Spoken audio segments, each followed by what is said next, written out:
Boa tarde a todos. Na sequência das nossas discussões da Academia da Pesquisa do CEPET, hoje nós vamos discutir sobre o processo de obtenção do termo de consentimento livre esclarecido. O desenvolvimento de uma pesquisa clínica, ela envolve várias etapas, todas igualmente importantes, e que devem ser executadas com excelência, sempre visando o princípio básico da pesquisa clínica, que é a busca do bem-estar dos pacientes. Nesse sentido, as diretrizes regulamentadoras, elas vêm na direção da proteção do paciente que participa de uma pesquisa clínica. O termo de consentimento livre esclarecido é o documento, então, que prevê todas as informações da execução do estudo e que também confirma que o paciente entendeu os procedimentos e consentiu sua participação de forma livre esclarecida. Como nós discutimos no encontro passado, o termo de consentimento, nós falamos sobre os conteúdos mínimos, sobre quais itens devem ser descritos, quais conceitos utilizar. E revisando um pouco, então, elementos importantes para a composição do termo. A inteligibilidade, que é a facilidade da leitura de um texto baseado em seu conteúdo. E aqui nesse item a gente pode evidenciar que, então, o termo de consentimento pode ser redigido de acordo com o público que terá acesso a ele ou acesso a essa pesquisa. Por exemplo, uma pesquisa no qual serão recrutados estudantes universitários. Há que se cuidar das terminologias, entretanto, você pode usar uma linguagem mais rebuscada, ou um estudo que vai recrutar pacientes em geral do hospital, onde não tem conhecimento, o nível socioeconômico, sociocultural de cada paciente que vai ser incluído. Então, redigir esse termo com a terminologia mais clara possível. Um outro elemento importante também, ainda falando da composição do termo e da sua redação. O conceito de legibilidade e leiturabilidade, que é o conforto visual que o participante tem ao olhar o termo de consentimento. Aqui realmente se trata do design gráfico do consentimento, que facilita a leitura e o acesso do paciente a ele. Aqui nós temos um exemplo de um termo fictício, mas notem que ele está redigido com as letras extremamente juntas, sem usar espaçamento entre as linhas e entre os parágrafos, não respeitando uma margem adequada. Da mesma forma, redigidos com caracteres especiais, que torna essa leitura difícil. Então, a legibilidade e leiturabilidade cuida do visual estético, tamanho de letra e cor, que facilita o entendimento também do paciente. São dois elementos importantes que devem ser levados em conta. E para essa avaliação do aspecto visual do termo, nós temos algumas ferramentas, por exemplo, o índice de legibilidade de Flash-Kincaid, que é uma fórmula onde ela usa a média de palavras e a média de sílabas, ambas multiplicadas por um índice. E aqui o resultado, ele mostra quão legível é o termo de consentimento, lembrando aqui que é em relação ao seu visual gráfico, não de conteúdo. O resultado desejável dessa forma deve ficar entre 6 e 10. Da mesma forma, o índice de facilidade de leitura de Flash, que também utiliza uma fórmula, seu resultado é expresso em uma escala de 7 pontos, e é desejável que ela fique entre 60 e 70, que é um padrão aceitável de leitura de facilidade de leitura. São ferramentas que podem ser aplicadas para facilitar a avaliação da legibilidade do termo, ainda falando da sua composição. Também a utilização de termos leigos, um artigo publicado por Rossi, em 99, ele traz uma lista bastante extensa de como os termos médicos podem ser substituídos para uma linguagem mais acessível. Então, a gente vê aqui, por exemplo, anafilaxia, substituir por uma reação alérgica que pode ser fatal, equimose, derramamento de sangue nos tecidos. Tudo isso com a intenção de tornar o termo com linguagem menos técnica possível e mais acessível a qualquer tipo de paciente. Então, um termo de consentimento bem redigido é extremamente importante para que o paciente possa consentir a sua participação no estudo.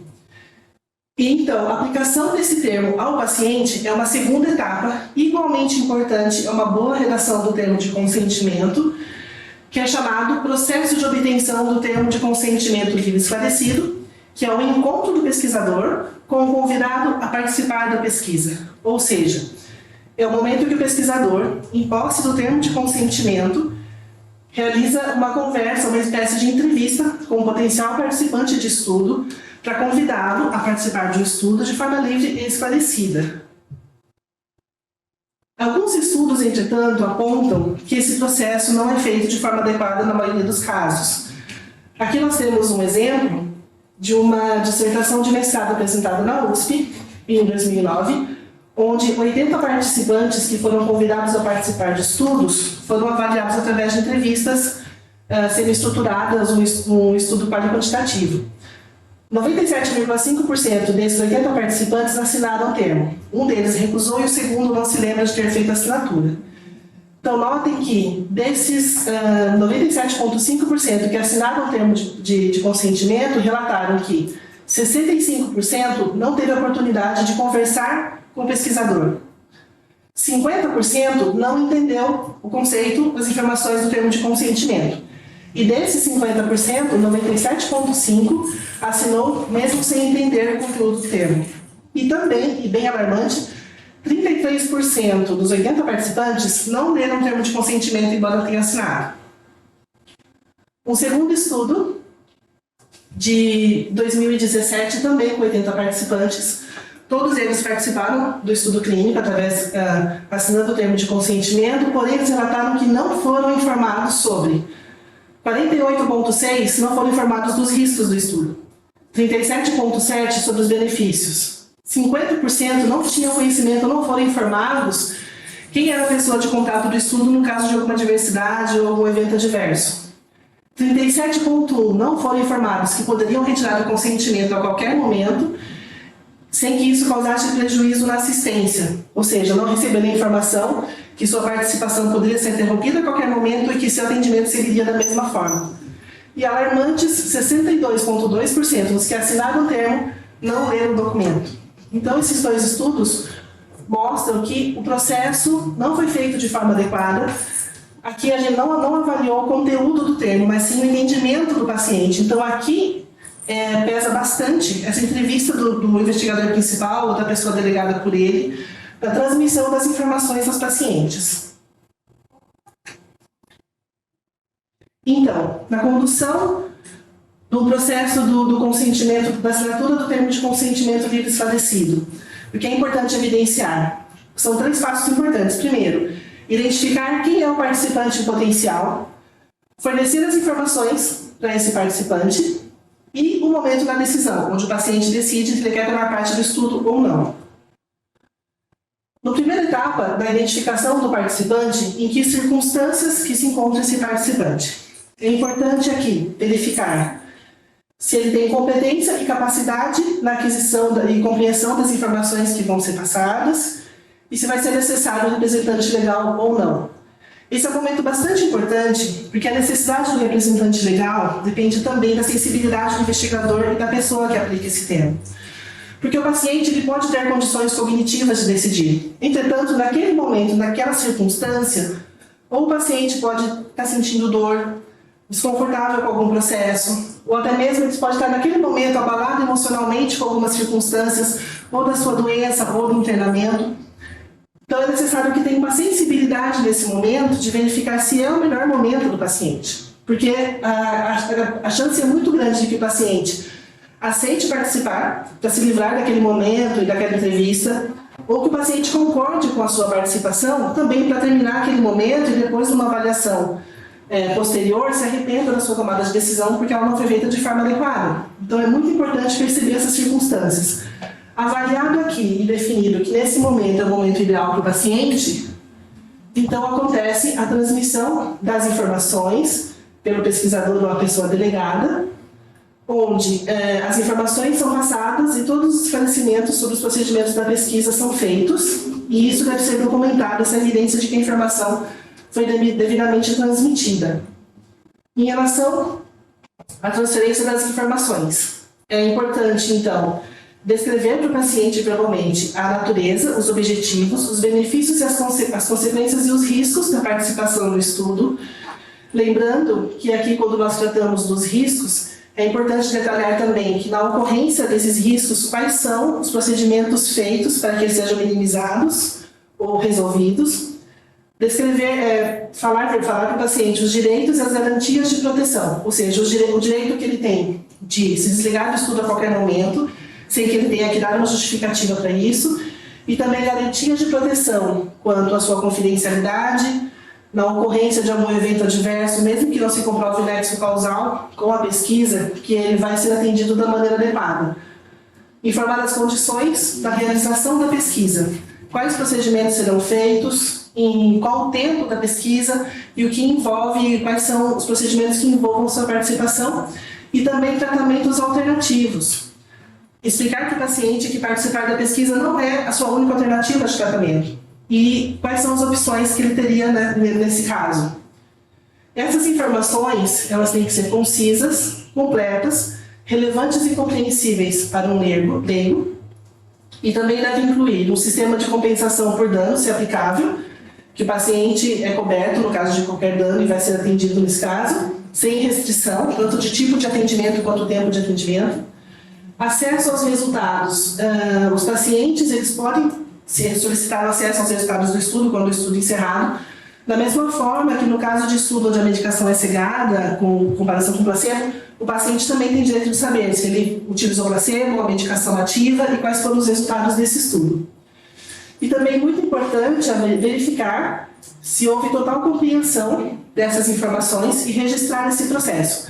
O pesquisador pode fazer um breve questionário com algumas perguntas sobre o procedimento do estudo e, conforme as respostas do paciente, do participante, documentar que ele entendeu os procedimentos ou, caso evidencie que alguma coisa não foi bem entendida, ele retoma esse processo e refaz a explicação daquele item que o paciente não soube descrever ou falar sobre.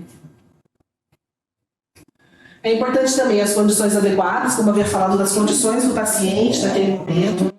É importante que o paciente tenha oportunidade para esclarecimentos e dúvidas. Então, quando da aplicação do termo de consentimento, isso não pode ser feito naqueles 5 minutinhos restantes no final de uma manhã. Então, é necessário prever que o paciente terá perguntas e também passar a confiança do paciente que o pesquisador tem tempo de responder aquelas perguntas sem pressa, sem informações cortadas e de forma bem ampla.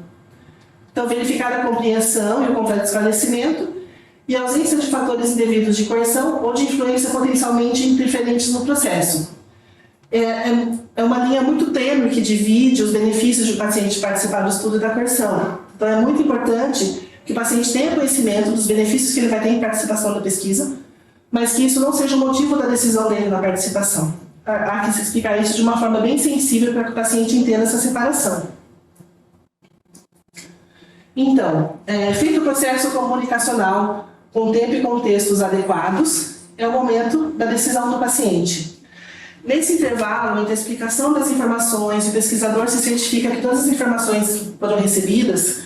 Se for possível, é muito interessante que o pesquisador disponibilize 5 minutos para o paciente sozinho, para que ele possa refletir, pensar e decidir a participação dele. Então, se o pesquisador fica do lado do leito do paciente ou na sala de entrevistas, diz: o senhor pode pensar então que eu vou aguardar aqui, e fica olhando para o paciente.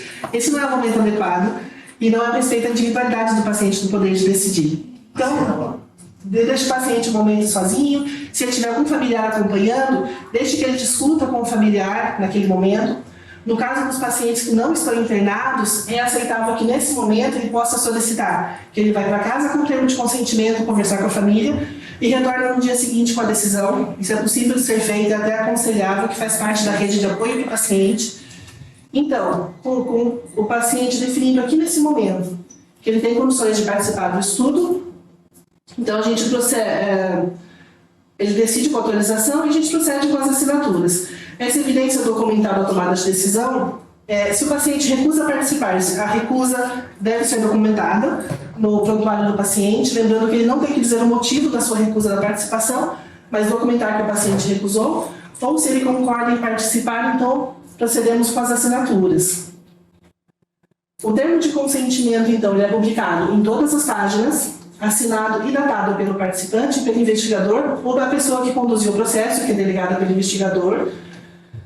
Lembrando aqui que todas as informações do paciente, como nome completo, local e data e assinatura, elas devem ser feitas pelo paciente. Às vezes, um erro muito comum, o investigador escreve o nome por extenso do paciente e o paciente só assina. O investigador coloca o nome completo e a data. Isso não pode. O paciente tem que ter condições de pôr o nome completo, assinar e datar de próprio punho. Na sequência, a assinatura do investigador. O participante, então, recebe uma via assinada e datada e uma via é retida nos arquivos do estudo. É importante, nesse momento da assinatura também, esclarecer para o paciente que ele continua a receber qualquer nova informação que possa ser relevante para a sua decisão de manter a participação no estudo. Isso inclui a ocorrência de eventos adversos. É uma prática pouco comum, entretanto, caso durante o desenvolvimento da pesquisa o paciente questione ou aconteça algum evento adverso muito grave, seja em que centro for, o paciente deve ser informado para que ele decida se ele continua a sua participação ou não. Da mesma forma que emendas no protocolo e mudanças, deve acontecer o reconsentimento e o paciente também tem que ter conhecimento dessas mudanças. Então, como falamos muito de representante legal, revisando, já falamos em encontros anteriores, no caso de um menor ou participante incapaz de decidir, o representante legal autorizado fornece a autorização ou concordância para a sua inclusão na pesquisa.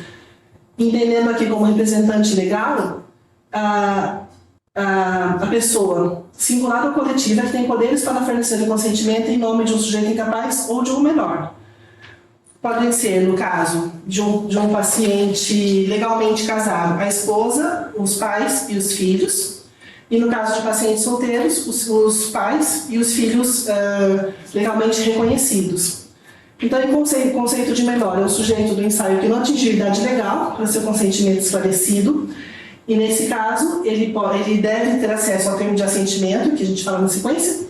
E o paciente incapaz é aquele que, por motivos que não a idade legal, não é capaz de fornecer seu consentimento de forma livre e esclarecida. Os indivíduos não competentes para consentir devem igualmente receber informação adequada à situação. Então, no caso das crianças acima de 12 anos, elas devem ter acesso ao termo de assentimento, e esse documento também deve ser assinado. E os pacientes que por algum motivo não podem consentir, mas têm condição de receber essas informações, ele deve receber essas informações verbalmente. E nessa ocorrência do representante legal ter concordado e o paciente recebendo essas informações, caso o paciente decida que ele não quer participar do estudo, ele não pode ser incluído. O paciente tem esse poder, mesmo tendo um representante legal.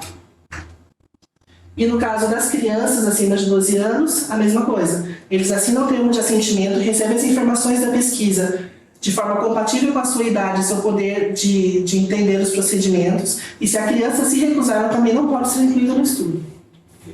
E quando o participante da pesquisa não puder escrever, o consentimento pode ser dado e registrado na presença de, no mínimo, uma testemunha imparcial que assina e dá o termo de consentimento. Então, o paciente tem total poder cognitivo da decisão, porém, por algum motivo, ele não pode escrever. Ou por algum problema, uma fratura, está contido de alguma forma. Então, nesse caso, não há necessidade do representante legal, que é um familiar ou pessoa delegada judicialmente, mas sim uma testemunha imparcial, que é uma pessoa que não tem a relação com o estudo e nem com o acompanhamento do paciente.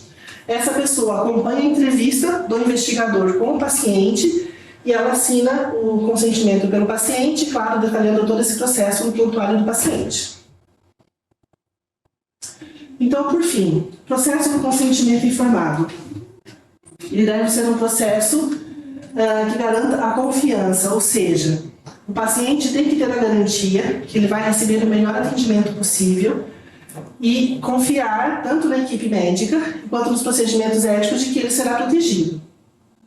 Tem que ser um processo livre de coerção. Evitar, às vezes, nem a intenção do pesquisador, mas a forma como é colocado e a explicitação dos benefícios, isso adquire um caráter de coerção.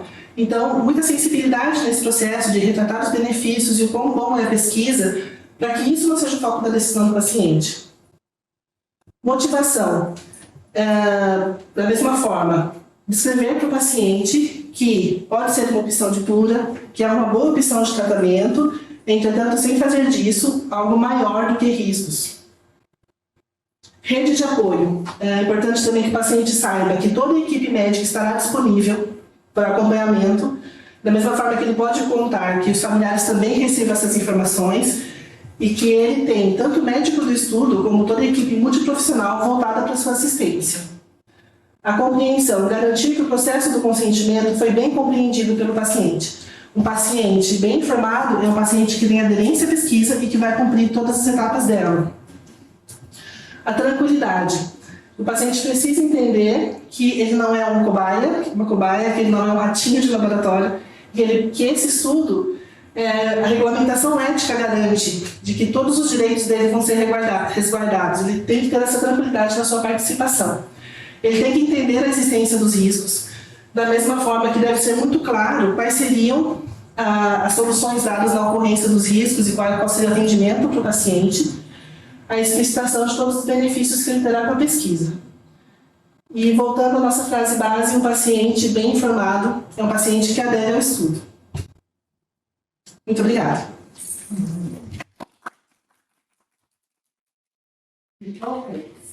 Ótimo. Obrigado. Está em discussão, gente. Acho que na aula passada, antes que a Bruna peça para te dar. Acho que na semana passada nós vimos os aspectos legais e éticos da pesquisa. Né? Qual é a base ética e como tornar isso legal e aceito no país que a gente vive. E hoje nós vimos os aspectos práticos de como colocar isso. E que isso não pode ser só baseado na confiança do pesquisador, né? Só não quer participar de uma pesquisa, acho que a gente está aqui fazendo uma pesquisa já faz algum tempo, tem uma droga nova, né? Dá uma assinada aqui, acho que vai dar tudo certo. A aplicação tem que levar em consideração aqueles itens todos. Acho que é bom a gente deixar aqui o último slidezinho ali, a amostra. Isso. De todos os elementos que precisam não só constar do termo, mas a aplicação sistemática disso, ela é um item que caracteriza um bom centro de pesquisa. Um bom centro de pesquisa aplica de uma forma ordenada, organizada, ética, profissional, consistente, de uma forma repetitiva, um termo de consentimento e obtém um bom índice de aprovação. Fala alguma coisa, Vitor, você como representante dos comitês de ética de pesquisa, e o que a gente tem que melhorar na aplicação dos nossos DCMS? Então, doutor, ontem eu e o Verônica, a gente estava conversando com a Verônica, a gente estava olhando, ela me mostrou alguns desses documentos dessa ampla busca que ela fez, obrigada, Viu? E apresentação maravilhosa. E assim, eu fico pensando, a maior parte da referência da Verônica está aí, né, do GCP, do nosso curso de boas práticas clínicas. A gente sabe que no meio da rotina a coisa vai acontecendo, mas eu acho que a ideia é sempre tentar a gente tem que se conter para, acho que essas coisas são impressionantes, né? Então, a gente discutiu justamente isso, a gente ficou buscando outros, até sentei com a Verônica, não me aguentei, para buscar novos artigos e, sobre isso. E acontece, né, doutor? E a gente vê, não é com pouca frequência, e óbvio que, como a gente tem falado, os comitês de éticos, o SEB, o CONEB, tem esse papel de regulação e também de orientação, mas, e de fiscalização, ok, mas a gente sabe que um CEP vai fiscalizar só mediante uma denúncia, uma solicitação por ligação de participante, não é um órgão de natureza puramente fiscalizatória. Então isso depende da gente, né? Acho que aquele juramento de Hipócrates no final vem muito do que o senhor sempre diz, né? Tudo isso, se a gente for retomar os nossos conceitos éticos, só com base nisso, mesmo que a gente não tivesse feito GCP, não tivesse feito nada disso, a gente já pensaria em dar privacidade para o paciente, sanar todas as dúvidas dele. Então, às vezes a gente fica muito preso no regulatório, mas acho que se a gente deixar efetivamente a ética fluir, isso dá certo. Claro que tem uns pontinhos aí de regulação, mas isso é realmente impressionante. As pessoas leem sem assinar, às vezes as pessoas imaginam que, e nessas dissertações tinham ainda outros resultados, né, Verônica? Sobre, por que você assinou o termo? Porque fiquei com medo, porque tive medo de não assinar e não ser tratado como também, então tinha isso, mas às vezes, e é normal, se você for pensar até nos pacientes que a gente atende, é normal, por mais que o pesquisador fale, ou que esteja escrito lá, não vai ser diferente, o paciente vai dizer assim, mas será mesmo? Eles vão tratar melhor quem está na pesquisa. Então, passar essa confiança, né? Quem está aplicando o termo, passar essa confiança é super importante. Por isso que tem que ser mesmo alguém da equipe da pesquisa, não só no papel, mas alguém que saiba mesmo, porque eu percebo que a gente consegue muito mais vender a ideia no melhor sentido da palavra quando a gente está inteirado, né, no processo, no projeto, e quando a gente acredita. E o termo de consentimento nada mais é do que essa proximidade, né, esse vínculo, e ele tem que servir para isso, não é só um papel, e muito menos um papel que você fica lá, você assina. Então acho que é isso, é maravilhoso, isso é alarmante, né, e o pior é que é a realidade, né, e nós vimos 2009, depois, de novo, com estudos clínicos em 2017. E a coisa continua, né? Então, claro que não é um processo fácil e simples de acontecer, mas a gente precisa, em algum momento, mudar e seguir esses princípios, esses conceitos. E, às vezes, a aplicação não é tão adequada pelo simples fato do pesquisador que está aplicando não ter familiaridade com isso. Por isso é tão importante essa aula da Verônica, né? Para acender luzes aí pra gente. Sabe, fica um desafio para pensar em você agora, da gente eventualmente você trabalhar com as meninas e eventualmente fazer uma avaliação da aplicação dos protocolos dos TCNs na nossa equipe. Google Form ou Redcare, que possa, em determinado momento, a gente teria com os estudos patrocinados para os nossos estudos, de tal forma que eu acho que há uma janela, eventualmente, a gente mesmo conhecer se nós estamos fazendo isso de uma forma adequada ou não. Dá pelo menos uma apresentação no congresso. Sem dúvida. Nós falamos sobre isso ontem. Porque inclusive essas pesquisas, uma dessas, né, acho que é de 2017, a gente não acho a publicação do artigo, não. Mas na tese, na dissertação, ele fez um processo metodológico de elaboração e validação de um questionário. Que ele mesmo tinha aplicado no... Na verdade, ele fez a construção do instrumento de coleta de dados para os pacientes e validou isso com o especialista. Então, assim, já existe esse instrumento para os pacientes, né?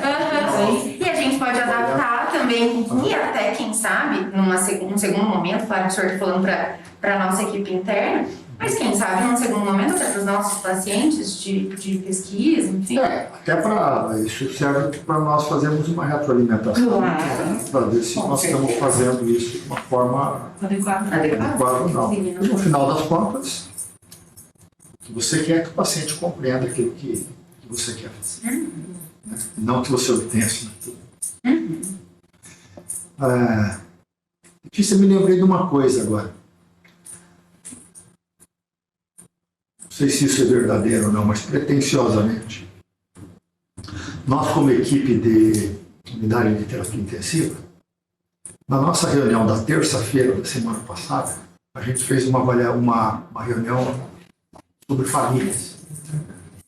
E a importância da gente passar para os familiares dos pacientes que estão internados a condição real do doente.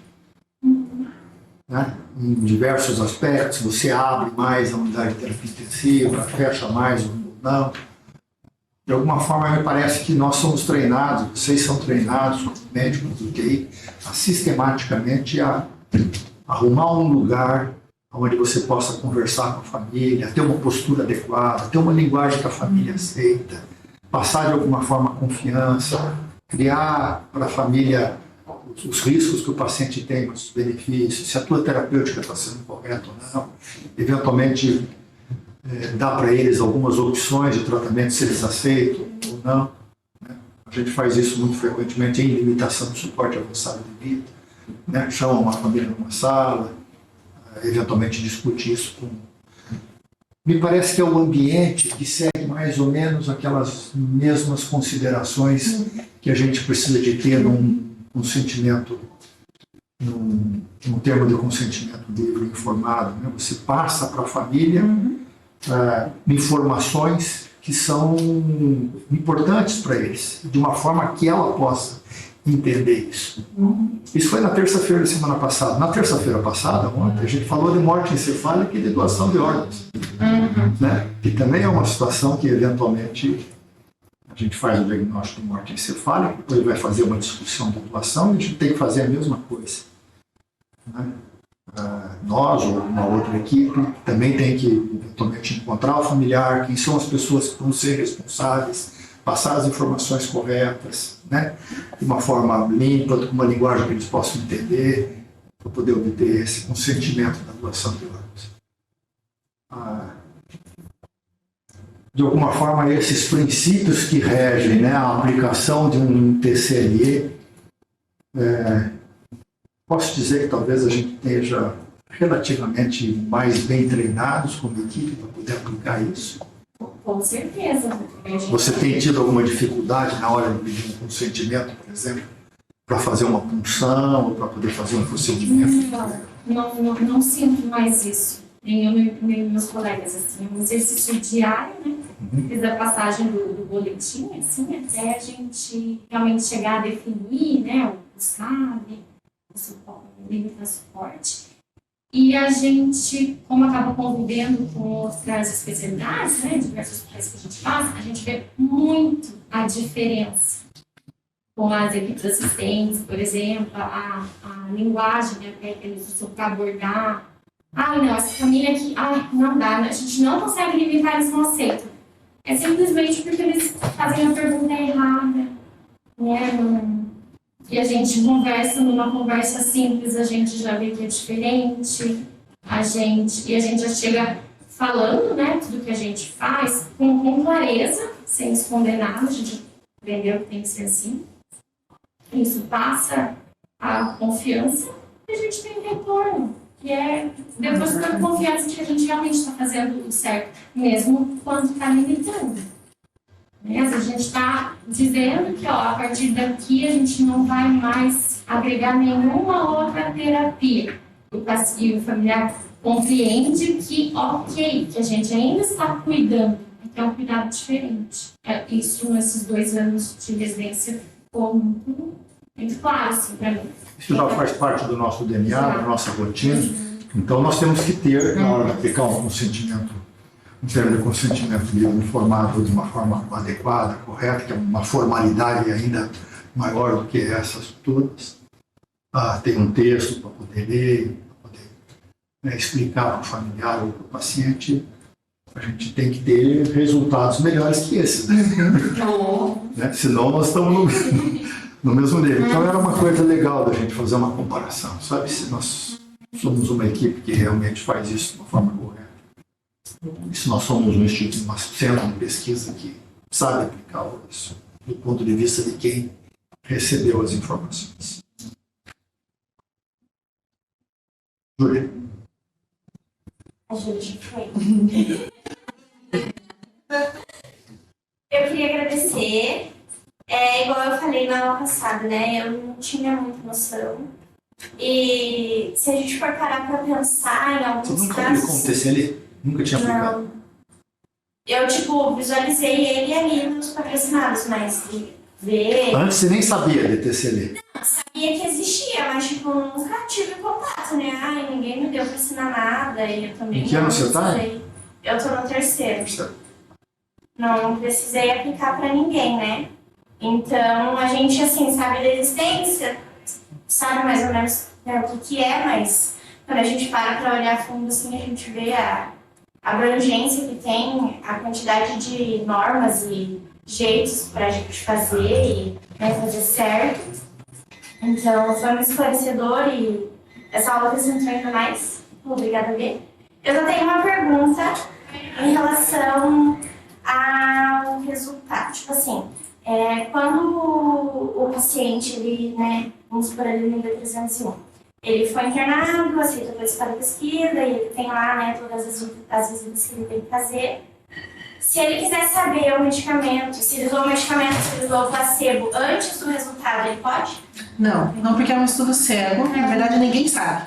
Nós não sabemos, o patrocinador, uma equipe do patrocinador sabe, mas antes do encerramento do estudo isso não é aberto, salvo situações especiais onde o paciente possa correr risco e é imprescindível saber qual droga ele usou. Mas no encerramento do estudo, esse cegamento é aberto e aí sim o paciente tem direito a saber. Claro, tanto do medicação como dos resultados. A gente não vai simplesmente fazer um print do artigo e mandar para o paciente porque vai ser uma informação que ele não vai absorver a princípio, né? Mas, assim, um comunicado e dizer, olha, você usou a droga, você não usou, a droga foi válida ou não, é coerente, sim, informar o paciente. Mas quanto ao tipo de droga, só depois do encerramento do estudo. Nós somos a parte cega, né? Uhum. Tá aplicando o protocolo. Eu, quando fui a única vez que eu participei do estudo, foi o da vacina.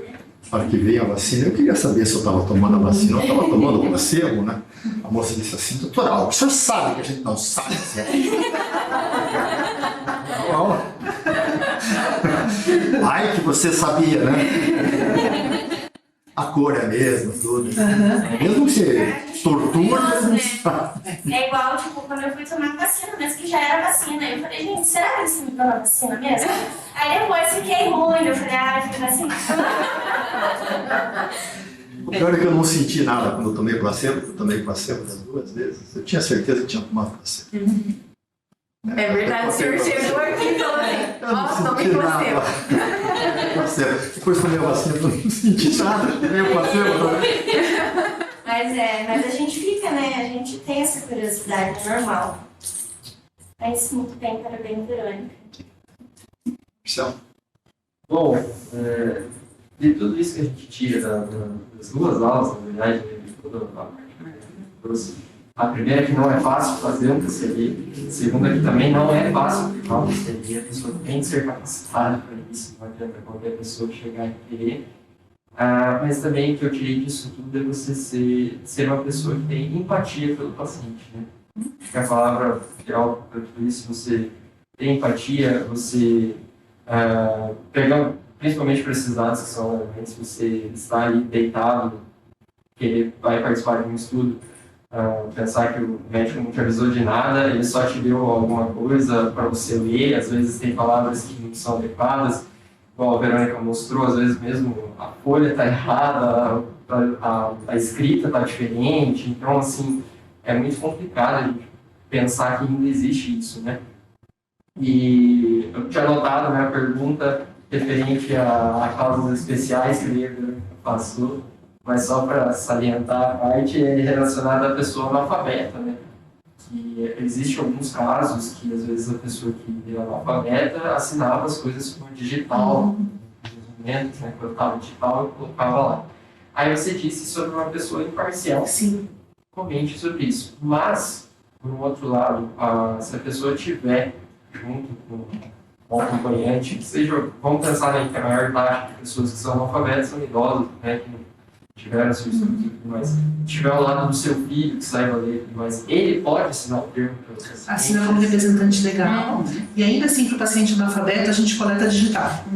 Os processos devem ser feito, tudo devidamente reportado E representante legal, assim, não, até mesmo testemunho imparcial, porque o paciente, apesar de analfabeto, tem poder cognitivo de entender as informações verbais. Sim. Então, ou representante legal ou uma testemunha imparcial.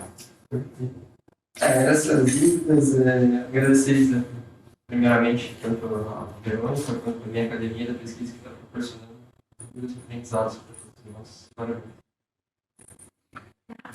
Obrigado. Quer fazer algum comentário final? É que depois assim que a gente começa a discutir, algumas coisas vão surgindo, né, de que a gente acaba não comentando durante a apresentação, que realmente são muitos detalhes. Mas no processo de consentimento, eu acho que além do conhecimento profundo do estudo, né, que a pessoa passa essa segurança, porque quando você entende profundamente, você conversa com o paciente, o participante, ele entende. Então é muito importante a empatia e a sensibilidade de quem aplica o termo para situações especiais, entender o desconforto do paciente, tanto emocional como físico. É importante que quem vá aplicar o termo não entenda isso só como um processo meramente técnico. Eu só quero uma assinatura num contrato. Ele tem que entender que é uma conversa amistosa, e passar essa segurança e essa doçura para o paciente mesmo, nesse sentido, de que ele não está sendo imposto nada e que aquilo, de certa forma, também é um benefício. Eu acho que a sensibilidade de quem aplica, aliado ao conhecimento do estudo, é extremamente importante nesse processo todo. Acho que é uma questão ética, né? Quando você conhece aquilo mais do que o outro, você tem que ter o senso de responsabilidade que você sabe que você pode passar de um jeito e você pode mudar o jeito da pessoa entender aquilo, né? E se você tem que usar esse poder para o bem. Sim. E não para o mal. Essa é uma questão bem importante. Agora, uma coisa que eu lembrei que o Marcelo falou, que você falou, às vezes a gente escuta a ideia do em nome do pesquisador, né, que nos patrocinados está como o NOC, que é essa testemunha, e alguns casos muito especiais, mas acho que era bom até ficar bem claro que esses são casos especiais e normalmente quando o paciente está mesmo consciente e em plenas faculdades mentais para decidir. E não que um médico isento aí pode assinar pelo paciente no lugar do seu representante legal. Não, né? Pelo amor de Deus.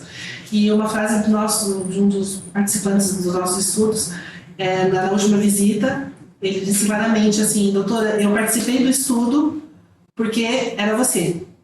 Foi essa frase que o paciente disse para a nossa investigadora em questão da situação. E ela falou: verdade? Eu falei: sim, porque você me falou tão bem, eu me senti tão segura em participar. Eu participei porque era você. Talvez se fosse outro não teria participado. Então, quando a gente começa a pensar na montagem da aula e buscar bibliografia, e essas referências surgem, né, no dia a dia, que na época eu não prestei muita atenção, mas agora vendo claramente essas questões, falei: poxa, olha um exemplo que eu pude vivenciar que eu achei incrível, né? Eu participei porque foi você, da forma como você conversou comigo. Então, o sucesso de pesquisa, claro, todas as etapas são importantes, né? A gente não pode não pensar em nenhuma delas, mas sendo paciente, o foco, a gente tem que cuidar muito desse processo. Ok. Muito obrigado, turma.